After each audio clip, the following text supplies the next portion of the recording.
ਹੁਣ ਸਾਡੇ ਦਰਸ਼ਕਾਂ ਨੂੰ ਦੱਸੋ ਅੱਜ ਦਾ ਸਿਆਸੀ ਮੁੱਦਾ। ਦੇਖੋ ਅੱਜ ਦੀਆਂ ਖਬਰਾਂ ਜਿਹੜੀਆਂ ਪੰਥਕ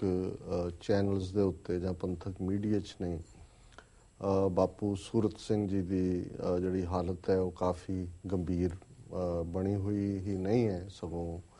ਵਰਸਟ ਵੱਲ ਜਾ ਰਹੀ ਹੈ ਜੀ। ਔਰ ਐਸੀਆਂ ਖਬਰਾਂ ਨੇ ਕਿ ਪੁਲਿਸ ਨੇ ਇੱਕ ਵਾਰ ਫਿਰ ਪਿੰਡ ਨੂੰ, ਘਰ ਦੇ ਆਲੇ ਦੁਆਲੇ ਨੂੰ ਘੇਰ ਲਿਆ, ਐਂਬੂਲੈਂਸ ਵੀ ਬਾਹਰ ਖੜੀ ਹੈ ਔਰ ਉਹਨਾਂ ਨੂੰ ਫਿਰ ਉਸੇ ਤਰ੍ਹਾਂ ਹੀ ਜ਼ਬਰੀ ਚੁੱਕ ਕੇ ਲੈ ਜਾਣਾ ਸੀ। ਪਰ ਉਦੋਂ ਕਿ ਜਿਹੜਾ ਇੱਕ ਜਥਾ ਅੰਮ੍ਰਿਤਸਰ ਤੋਂ ਆਏ ਸਿੰਘਾਂ ਦਾ ਉੱਥੇ ਘਰ ਦੇ ਵਿੱਚ ਪਹੁੰਚ ਗਿਆ, ਸੋ ਹਾਲ ਦੀ ਘੜੀ ਉਹ ਟਲ ਗਏ ਉਹਨਾਂ ਨੂੰ ਚੁੱਕਣ ਤੋਂ। ਉਹਨਾਂ ਦੇ ਪਰਿਵਾਰ ਨੇ ਵੀ, ਉਹਨਾਂ ਦੇ ਬੇਟੇ ਨੇ ਵੀ ਕਿਹਾ ਕਿ ਵੀ ਨਹੀਂ, ਅਸੀਂ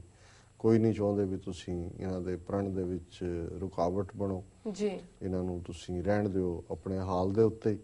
ਪਰ ਸਾਨੂੰ ਇਹ ਲੱਗਦਾ ਹੈ ਕਿ ਵੀ ਉਹਨਾਂ ਨੇ ਦਿਨ ਦਾ ਟਾਈਮ ਹੋਏਗਾ ਜਦੋਂ ਉਹ ਜਥਾ ਪਹੁੰਚਿਆ ਹੋਏਗਾ, ਸੋ ਸਾਨੂੰ ਲੱਗਦਾ ਹੈ ਕਿ ਅੱਜ ਦੀ ਰਾਤ ਜਾਂ ਆਉਣ ਵਾਲੇ ਇੱਕ ਅੱਧੇ ਦਿਨ 'ਚ ਫਿਰ ਉਸੇ ਤਰ੍ਹਾਂ ਹੀ ਪੁਲਿਸ ਜਿਹੜੀ ਹੈ ਉਹਨਾਂ ਨੂੰ ਜ਼ਬਰੀ ਚੁੱਕ ਕੇ, ਔਰ ਉਹਨਾਂ ਦਾ ਜਿਵੇਂ ਬਾਰ-ਬਾਰ ਆਲਰੇਡੀ 15 ਜਨਵਰੀ ਤੋਂ ਇਹ ਸ਼ੁਰੂ ਹੋਇਆ ਹੈ ਵਰਤ, ਔਰ ਇੱਕ ਪਾਸੇ ਉਹ ਇਵੇਂ ਜ਼ਬਰਦਸਤੀ ਕਰਕੇ ਉਹਨਾਂ ਨੂੰ ਫੋਰਸ ਫੀਡ ਕਰ ਦਿੰਦੇ ਨੇ, ਫਿਰ ਉਹਨਾਂ ਦੇ ਹੀ ਅੱਗੋਂ ਜਿਹੜੇ ਏਜੰਟ ਨੇ ਔਰ ਉਹਨਾਂ ਦੇ ਜਿਹੜੇ ਟੌਂਟ ਪਟੌਂਟ ਨੇ ਉਹ ਇਸ ਕਿਸਮ ਦੀਆਂ ਗੱਲਾਂ ਕਰਨਗੇ, ਜੀ ਇੰਨੇ ਦਿਨ ਕੌਣ ਭੁੱਖਾ ਰਹਿ ਸਕਦਾ, ਇਹ ਤਾਂ ਫਲਾਣਾ ਕਰ ਲੈਂਦੇ ਨੇ, ਢਿਮਕਾ ਕਰ ਲੈਂਦੇ ਨੇ। ਸੋ ਮੈਂ ਉਹ ਸ਼ਬਦ ਵੀ ਨਹੀਂ ਕਹਿਣਾ ਚਾਹੁੰਦਾ ਜਿਹੜੇ ਕਿ ਅਕਸਰ ਉਹਨਾਂ ਦੇ ਹਵਾਲੇ ਦੇ ਨਾਲ ਕਹੇ ਜਾਂਦੇ ਨੇ, ਪਰ ਇਹ ਵੀ ਇੱਕ ਤਰੀਕਾ ਹੈ ਕਿ ਤੁਸੀਂ ਇੰਨਾ ਕੁ ਪ੍ਰੋਲੋਂਗ ਕਰ ਦਿਓ ਕਿ ਵੀ ਲੋਕਾਂ ਦਾ ਵਿਸ਼ਵਾਸ ਹੀ ਟੁੱਟ ਜਾਏ, ਔਰ ਕਾਫੀ ਹੱਦ ਤੱਕ ਉਹ ਇਹਦੇ 'ਚ ਕਾਮਯਾਬ ਵੀ ਹੋਏ। ਇੱਕ ਪਾਸੇ ਫੀਅਰ ਫੈਕਟਰ ਪੈਦਾ ਕੀਤਾ, ਦੂਸਰੇ ਪਾਸੇ ਇਸ ਕਿਸਮ ਦੀ ਲਾਈਨ ਜਿਹੜੀ ਹੈ। ਔਰ ਮੈਂ ਸਮਝਦਾ ਵੀ ਕੌਮੀ ਪੱਖ ਤੋਂ ਵੀ ਜੇ ਸੌਦਾ ਸਾਧ ਦੇ ਚੇਲੇ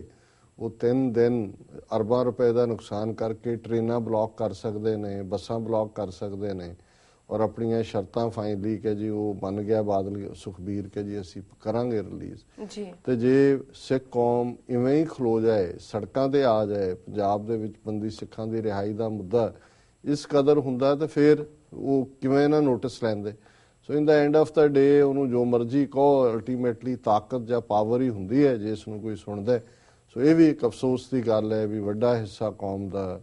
ਉਹ ਜਾਂ ਗਫਲਤ ਵਿੱਚ ਹੈ, ਸੁੱਤਾ ਹੋਇਆ ਹੈ, ਜਾਂ ਗੁੰਮਰਾਹ ਹੈ, ਜਾਂ ਉਹਨਾਂ ਦੇ ਲਈ ਕੋਈ ਹੋਰ ਪ੍ਰਾਇਰਟੀਜ਼ ਜਿਹੜੀਆਂ ਨੇ ਉਹ ਬਣੀਆਂ ਹੋਈਆਂ ਨੇ, ਔਰ ਅਸੀਂ ਉਹਨਾਂ ਦੀ ਸਿਹਤ ਲਈ ਜਿਹੜਾ ਹੈ ਉਹ ਚਿੰਤਾ ਤੋਂ ਰਹੇ, ਕਿਉਂਕਿ ਅਲਟੀਮੇਟਲੀ ਓਬਜੈਕਟਿਵ ਹੈ ਜਿਹੜੀ ਉਹਨਾਂ ਦੀਆਂ ਪਿਕਚਰਸ ਵੀ ਨੇ ਉਹ ਇੱਕ ਹੱਡੀਆਂ ਦੀ ਮੁੱਠ ਬਣੇ ਹੋਏ ਨੇ। ਔਰ ਅਸੀਂ ਇਹ ਗੁਰੂ ਚਰਨਾਂ 'ਚ ਅਰਦਾਸ ਕਰਦੇ ਹਾਂ ਵੀ ਉਹਨਾਂ ਦਾ ਪ੍ਰਣ ਨਿਭੇ, ਜਾਂ ਜੋ ਉਹਨਾਂ ਦਾ ਸੀ ਕਿ ਵੀ ਜਾਂ ਬੰਦੀ ਸਿੰਘ ਰਿਹਾ ਹੋਣ ਤੇ ਜਾਂ ਮੈਂ ਸ਼ਹੀਦੀ ਪਾਵਾਂਗਾ। ਸੋ ਇਹ ਸਾਡੇ ਲਈ ਇੱਕ ਜਿਹੜੀ ਹੈ ਅੱਜ ਦੀ ਕਾਫੀ ਚਿੰਤਾ ਵਾਲੀ ਸਥਿਤੀ ਹੈ ਜੀ। ਜਦੋਂ ਅਸੀਂ ਦੇਖਦੇ ਹਾਂ ਕਿ ਹੁਣ ਬਹੁਤ ਸਾਰੇ ਤੱਥ ਫੈਕਟ ਜਿਹੜੇ ਕਿ, ਕਿਉਂਕਿ ਬਹੁਤ ਵਾਰੀ ਜਦੋਂ ਕੋਈ ਵਕਤ ਚੱਲ ਰਿਹਾ ਹੁੰਦਾ ਹੈ ਉਹਨਾਂ ਫੈਕਟਸ ਨੂੰ ਦਬਾਇਆ ਜਾਂਦਾ ਹੈ, ਫਿਰ ਹੌਲੀ ਹੌਲੀ ਸੱਚ ਬਾਹਰ ਆਉਂਦਾ ਹੈ। ਇੰਡੀਅਨ ਇੰਟੈਲੀਜੈਂਸ ਬਿਊਰੋ ਦਾ ਇੱਕ ਸਾਬਕਾ ਹੈਡ TV ਰਾਜੇਸ਼ਵਰ, ਜਿਹੜਾ ਕਿ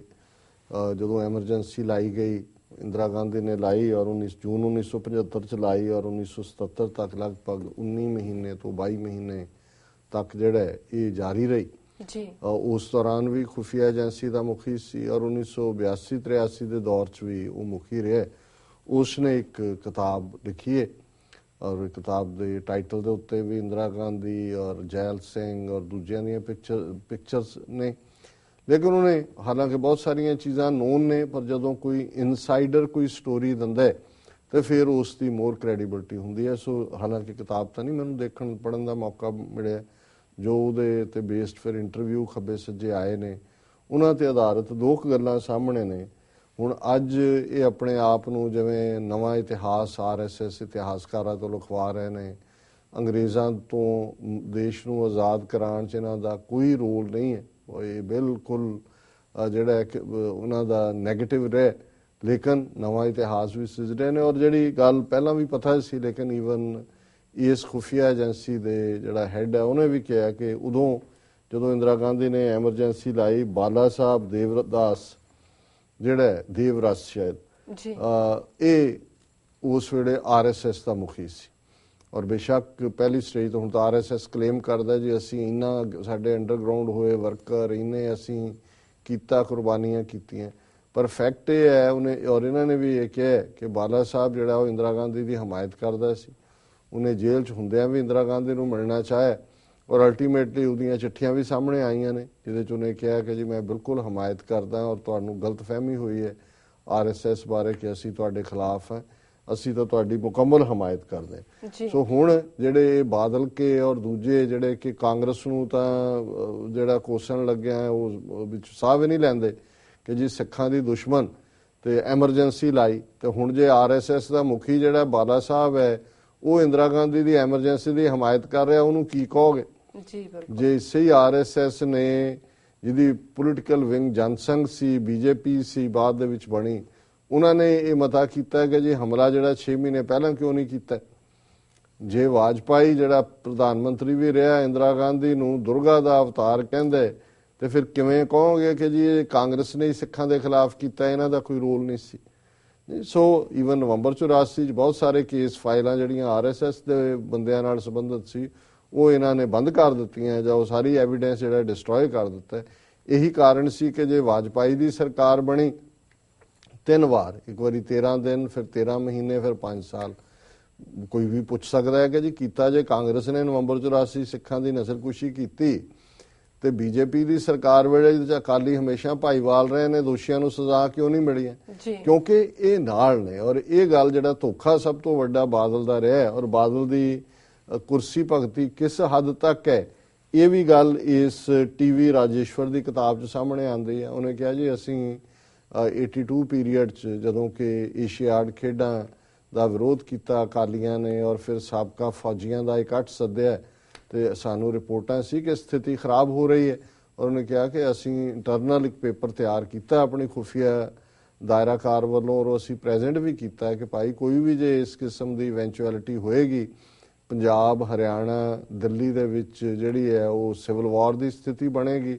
ਔਰ ਵੱਡੀ ਗਿਣਤੀ 'ਚ ਜਿਹੜੇ ਸਿੱਖ ਫੌਜੀ ਔਰ ਪੁਲਿਸ 'ਚ ਨੇ ਉਹਦੇ 'ਚ ਬਗਾਵਤ ਵੀ ਹੋਏਗੀ। ਉਹਨਾਂ ਨੇ ਕਿਹਾ ਵੀ ਉਸ ਸਟੇਜ ਦੇ ਉੱਤੇ ਸਾਡੀ ਇੱਕ ਟੌਪ ਅਕਾਲੀ ਲੀਡਰ ਦੇ ਨਾਲ ਗੱਲਬਾਤ ਵੀ ਚੱਲੀ ਹੋਈ ਔਰ ਇਹ ਪ੍ਰਪੋਜ਼ ਕੀਤਾ ਗਿਆ ਜਿਹਨੂੰ ਅਕਾਲੀ ਲੀਡਰ ਨੇ ਕਿਹਾ ਕਿ ਜੀ ਮੈਂ ਇਸ ਨੂੰ ਇੰਪਲੀਮੈਂਟ ਕਰਾਂਗਾ, ਤੁਸੀਂ ਇੰਦਰਾ ਗਾਂਧੀ ਤੋਂ ਓਕੇ ਲੈ ਲਓ। ਔਰ ਉਹ ਸੀ ਕਿ ਜੀ ਦਰਬਾਰਾ ਸਿੰਘ ਦੀ ਸਰਕਾਰ ਭੰਗ ਕਰ ਦਿੱਤੀ ਜਾਏ ਔਰ ਪੰਜਾਬ ਦੇ ਵਿੱਚ ਅਕਾਲੀ ਕਾਂਗਰਸ ਕੋਲੀਸ਼ਨ ਜਿਸ 'ਚ ਚੀਫ ਮਿਨਿਸਟਰ ਅਕਾਲੀਆਂ ਦਾ ਹੋਏਗਾ। ਸੋ ਹੁਣ ਜ਼ਾਹਰ ਹੈ ਕਿ ਟੌਪ ਲੀਡਰ ਕੌਣ ਹੋਏਗਾ, ਇਹ ਬਾਦਲ ਤੋਂ ਬਿਨਾਂ ਕੌਣ ਹੋ ਸਕਦਾ? ਸੋ ਉਸ ਪੀਰੀਅਡ 'ਚ ਕਿਉਂਕਿ ਹੁਣ ਇਹ ਸਬੂਤ ਨੇ ਕਿ ਜਦੋਂ ਧਰਮਯੁੱਧ ਮੋਰਚਾ ਚੱਲ ਰਿਹਾ ਸੀ 18-19 ਮਹੀਨੇ ਇਹਨਾਂ ਨੇ ਜਿਹੜੀਆਂ ਨੇ 18-19 ਮੁਲਾਕਾਤਾਂ ਕੀਤੀਆਂ ਨੇ ਉਸ ਸਾਰੇ ਪੀਰੀਅਡ ਦੇ ਵਿੱਚ ਔਰ ਇਸ ਪਾਸੇ ਜਿਹੜਾ ਉਹ ਇੰਟੈਲੀਜੈਂਸ ਬਿਊਰੋ ਦੇ ਨਾਲ ਇਹ ਵੀ ਸਮਝੌਤਾ ਕਰੀ ਬੈਠਾ ਸੀ ਵੀ ਮੈਨੂੰ ਚੀਫ ਮਿਨਿਸਟਰ ਬਣਾ ਦਿਓ ਤੇ ਬਾਕੀ ਸਭ ਠੀਕ ਹੋ ਜਾਏਗਾ। ਸੋ ਉਹਨੇ ਇਹ ਕਿਹਾ ਇਹਨੇ TV ਰਾਜੇਸ਼ਵਰ ਨੇ ਕਿ ਇੰਦਰਾ ਗਾਂਧੀ ਨੇ ਇਸ ਪ੍ਰਪੋਜ਼ਲ ਦਾ ਕੋਈ ਹੁੰਗਾਰਾ ਨਹੀਂ ਦਿੱਤਾ ਔਰ ਕਿਉਂਕਿ ਉਹਨਾਂ ਨੇ ਕਿਹਾ ਕਿ ਵੀ ਅਸੀਂ ਉਹਨਾਂ ਨੂੰ ਇਹ ਕਹਿੰਦੇ ਸੀ ਕਿ ਅਦਰਵਾਈਜ਼ ਹਿੰਦੂਆਂ ਔਰ ਸਿੱਖਾਂ ਦੇ ਵਿਚਕਾਰ ਪਾੜਾ ਬਹੁਤ ਵੱਧ ਰਿਹਾ ਹੈ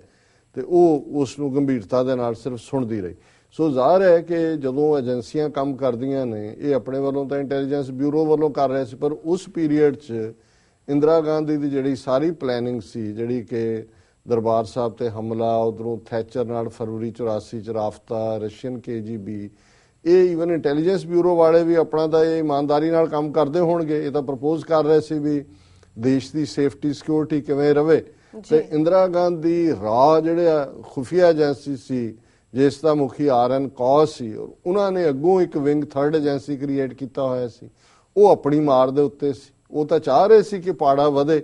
ਤਾਂ ਚਾਹ ਰਹੇ ਸੀ ਕਿ ਇਸ ਕਿਸਮ ਦੀ ਸਥਿਤੀ ਬਣੇ ਕਿ ਸਿੱਖਾਂ ਨੂੰ ਉਹ ਚੰਗੀ ਕੁੱਟ ਚਾੜਨ ਔਰ ਉਸ ਤੋਂ ਬਾਅਦ ਜਿਹੜੀਆਂ ਅਗਲੀਆਂ ਪਾਰਲੀਮੈਂਟ ਦੀਆਂ ਚੋਣਾਂ ਨੇ ਉਹਦੇ 'ਚ ਇੰਦਰਾ ਗਾਂਧੀ ਨੂੰ ਦੁਬਾਰਾ ਦੁਰਗਾ ਦਾ ਨਵਾਂ ਅਵਤਾਰ ਦੱਸ ਕੇ ਔਰ ਲੋਕਾਂ ਨੂੰ ਦੱਸਣ ਕਿ ਜੀ ਕਿਵੇਂ ਦੇਸ਼ ਦੀ ਏਕਤਾ ਅਖੰਡਤਾ ਨੂੰ ਬਚਾ ਲਿਆ ਉਹਨੇ, ਨਹੀਂ ਤਾਂ ਇਹਨਾਂ ਨੇ ਤਾਂ ਤਬਾਹ ਕਰ ਦੇਣਾ ਸੀ। ਸੋ ਇਹ ਜਿਹੜੇ ਫੈਕਟ ਸਾਹਮਣੇ ਆ ਰਹੇ ਨੇ ਔਰ ਉਹਨੇ ਇਹ ਵੀ ਕਿਹਾ ਕਿ ਇਹ ਜਿਹੜਾ ਐਮਰਜੈਂਸੀ ਦਾ ਆਈਡੀਆ ਸੁਜੈਸਟ ਕੀਤਾ ਇਹ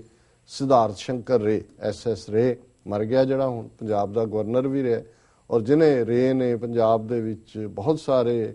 ਇਸ ਕਿਸਮ ਦੇ ਜਿਹੜੇ ਨੌਜਵਾਨਾਂ ਦੀ ਕਿਲਿੰਗ ਆਪਰੇਸ਼ਨ ਨੂੰ ਮਾਸਟਰਮਾਈਂਡ ਵੀ ਕੀਤਾ ਹੈ,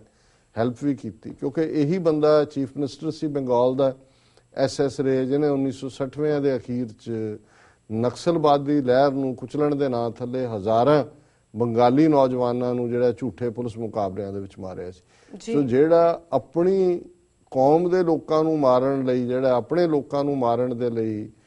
ਬਿਲਕੁਲ ਵਿਕੀ ਹੋਈ ਜ਼ਮੀਰ ਵਾਲਾ ਬੰਦਾ, ਉਹਨੇ ਪੰਜਾਬ 'ਚ ਕੀ ਨਹੀਂ ਕੀਤਾ ਹੋਏਗਾ। ਔਰ ਇਹ ਰੇ ਨੂੰ ਜਿਹੜਾ ਕਿ ਸੁਪਰੀਮ ਕੋਰਟ ਦਾ ਵਕੀਲ ਵੀ ਸੀ, ਬਾਅਦ ਦੇ ਵਿੱਚ ਈਵਨ ਅਮਰੀਕਾ ਦਾ ਐਂਬੈਸਡਰ ਬਣਾ ਕੇ ਭੇਜਿਆ ਇੰਡੀਆ ਦਾ। ਔਰ ਮੈਨੂੰ ਯਾਦ ਹੈ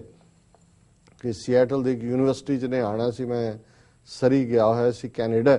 ਪਤਾ ਲੱਗਾ ਉਹਨੇ ਆਉਣਾ, ਅਸੀਂ ਇੱਕ ਪ੍ਰੋਟੈਸਟ ਪਲਾਨ ਕੀਤਾ ਯੂਨੀਵਰਸਿਟੀ ਦੇ, ਅਸੀਂ ਕੈਂਪਸ 'ਚ ਆ ਗਏ, ਉਹ ਬਿਲਕੁਲ ਬਾਈ ਸਰਪ੍ਰਾਈਜ਼ ਕਾਟ ਹੋਏ ਅੰਦਰ। ਅਸੀਂ 70-80 ਸਿੰਘ ਉੱਥੋਂ, 30-40 ਸੀਐਟਲ ਤੋਂ, ਔਰ ਮੈਂ ਅਗਲੀਆਂ ਰੋਜ਼ ਦੇ ਵਿੱਚ ਜੋ ਹੀ ਰੇ ਖਲੋਤਾ ਬੋਲਣ ਦੇ ਲਈ, ਮੈਂ ਵੀ ਖਲੋ ਗਿਆ। ਮੈਂ ਉਹਨੂੰ ਕਿਹਾ ਵੀ ਪਹਿਲਾਂ ਤੈਨੂੰ ਚੈਲੰਜ ਹੈ, ਤੂੰ ਸਵਾਲਾਂ ਦੇ ਜਵਾਬ ਦੇ। ਖੈਰ ਅਸੀਂ ਉਹਨੂੰ ਅੱਧਾ ਘੰਟਾ ਨੋਕ ਝੋਕ, ਕਦੇ 2 ਲਾਈਨਾਂ ਬੋਲੇ, ਫਿਰ ਖਾਲਿਸਤਾਨ ਜ਼ਿੰਦਾਬਾਦ ਸ਼ੁਰੂ ਹੋ ਜਾਏ, ਫਿਰ ਉਹਨੂੰ ਅਸੀਂ ਨੌਕਡਾਊਨ ਕਰ ਦਈਏ। ਯੂਨੀਵਰਸਿਟੀ ਵਾਲੇ ਵੀ ਘਬਰਾ ਗਏ, ਸਾਰਾ ਅਮਲਾ ਫੈਲਾ ਵੀ ਇਹ ਕਿੱਥੋਂ ਆ ਗਏ ਪੱਗਾਂ ਵਾਲੇ ਜੀ। ਲੇਕਿਨ ਮੈਂ ਇਹ ਦੇਖਦਾ ਵੀ ਕਿਸ ਕਦਰ ਇਸ ਕਿਸਮ ਦੀ ਨਸਲ ਜਿਹੜੀ ਹੈ ਉਹ ਵਲਛਲ ਵਾਲੀ ਹੁੰਦੀ ਹੈ। ਉਹ ਜਦੋਂ ਅਸੀਂ ਉਹਨੂੰ ਚੈਲੰਜ ਕਰੀਏ, ਉਹ ਕਹੇ ਜੀ ਅਸੀਂ ਤਾਂ, ਮੇਰੇ ਪਿਓ ਨੇ ਤੇ ਮੇਰੇ ਦੂਜਿਆਂ ਨੇ ਤਾਂ ਅਸੀਂ ਕੰਮ ਗਾਟਾ ਮਾਰੂ ਵਾਲਿਆਂ ਦੀ ਮਦਦ ਕੀਤੀ ਸੀ। ਫਿਰ ਕਹੇ ਜੀ ਅਸੀਂ ਤਾਂ ਜਿਹੜਾ ਉਹ ਸਾਡੇ ਬੰਗਾਲ ਦੇ ਭਗਤ ਜੈਦੇਵ ਜੀ ਦੀ ਬਾਣੀ ਹੈ ਗੁਰੂ ਗ੍ਰੰਥ ਸਾਹਿਬ। ਫਿਰ ਉਹ ਕਹੇ ਜੀ ਅਸੀਂ ਤਾਂ ਬਾਣੀ ਨੂੰ ਸੁਣਨ ਵਾਲੇ, ਮੈਂ ਤਾਂ ਅੱਧਾ ਸਿੱਖ ਹੈ, ਮੈਂ ਤਾਂ ਬਾਣੀ 'ਚ। ਸੋ ਕਹਿਣ ਦਾ ਮਤਲਬ ਹੈ ਵੀ ਇਸ ਲੈਵਲ ਦੇ ਕਾਤਲ। ਔਰ ਹੁਣ ਜਦੋਂ ਈਵਨ ਹਿੰਦੁਸਤਾਨ ਦੀ ਖੁਫੀਆ ਏਜੰਸੀ ਦਾ ਮੁਖੀ ਵੀ ਜਿਹੜਾ ਉਹ ਰਿਹਾ, ਉਹ ਇਹ ਕਹਿੰਦਾ ਹੈ ਕਿ ਜੇ ਐਮਰਜੈਂਸੀ, ਹੁਣ ਐਮਰਜੈਂਸੀ ਦੇ ਥੱਲੇ ਕੀ ਜ਼ੁਲਮ ਨਹੀਂ ਹੋਇਆ ਜੀ। ਸੋ ਕੁੱਲ ਮਿਲਾ ਕੇ ਅਸੀਂ ਸਮਝਦੇ ਹਾਂ ਕਿ ਬੇਸ਼ੱਕ ਇਹ ਫॉर द ਸੇਕ ਆਫ ਦ ਹਿਸਟਰੀ ਹੈ, ਬਹੁਤ ਸਾਰੀਆਂ ਚੀਜ਼ਾਂ ਇਹਨਾਂ ਦੀ ਕੋਈ ਅਦਰਵਾਈਜ਼ ਜੋ ਵਕਤ ਬੀਤਿਆ ਉਸ ਦੇ ਵਿੱਚ ਤਾਂ ਇਹ ਸਾਰੇ ਲੋਕ ਆਪਣੇ ਮਾਸਟਰਸ ਨੂੰ ਹੀ ਸਰਵ ਕਰ ਰਹੇ ਸੀ, ਇਹ ਵੀ ਟੀਵੀ ਰਾਜੇਸ਼ਵਰ ਵੀ। ਪਰ ਇਹ ਹੁਣ ਫੈਕਟ ਜਦੋਂ ਸਾਹਮਣੇ ਆਉਂਦੇ ਨੇ, ਫਿਰ ਪਤਾ ਲੱਗਦਾ ਕਿ ਬਿਹਾਈਂਡ ਦਾ ਕਰਟਨ ਕੀ ਚੱਲ ਰਿਹਾ ਸੀ। ਸੋ ਕੁੱਲ ਮਿਲਾ ਕੇ ਅਕਾਲੀ ਲੀਡਰਾਂ ਦਾ ਕਿਰਦਾਰ, ਕੁੱਲ ਮਿਲਾ ਕੇ ਉਹ ਰੇ ਹੋਏ, ਉਹ ਈਵਨ ਆਰਐਸਐਸ ਜਿਸ ਦਾ ਪਿਛਲਾ ਗੱਜ ਸਿੱਖ ਕੌਮ ਨੂੰ ਇਹਨੇ ਬਾਦਲ ਨੇ ਬਣਾਇਆ ਹੋਇਆ, ਇਹਨਾਂ ਦਾ ਕੀ ਰੋਲ ਸੀ, ਇਹ ਸਾਰੀਆਂ ਹਕੀਕਤਾਂ ਤੋਂ ਇਹ ਜਿਹੜੀ ਨਵੀਂ ਲਿਖਤ ਹੈ, ਥੋੜਾ ਬਹੁਤ ਪਰਦਾ ਚੁੱਕਦੀ ਹੈ।